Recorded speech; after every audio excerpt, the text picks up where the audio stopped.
2350 hours, one of our officers was leaving the station and he was headed to the Licking County Justice Center.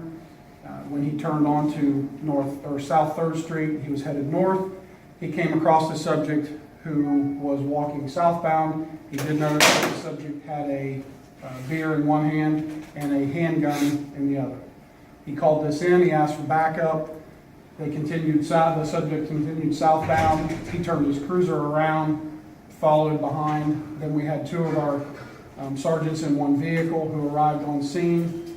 Shortly thereafter, several other officers arrived, and they encountered the subject. They did see that he had the firearm. They ordered him to drop the firearm. He became verbally combative with them. At one point, he threw the beer into the middle of the street.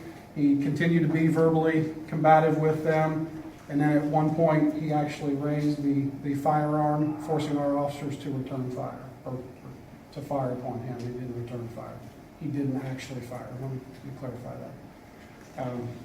The subject was struck one time in the left hip area and subsequently fell to the ground. Our officers provided immediate first aid until we could get the Newark Division of Fire on scene, who then transported him to Whitefield to be transported by emergency helicopter to the Ohio State University. Obviously, the investigation is ongoing. It will continue probably through the middle or late next week to get it sent to the Licking County Prosecutor's Office.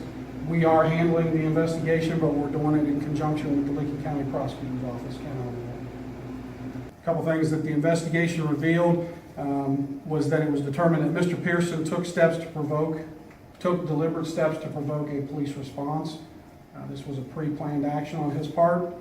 The weapon was specifically altered to give it an enhanced appearance of being a real firearm. It was, in fact, an airsoft handgun.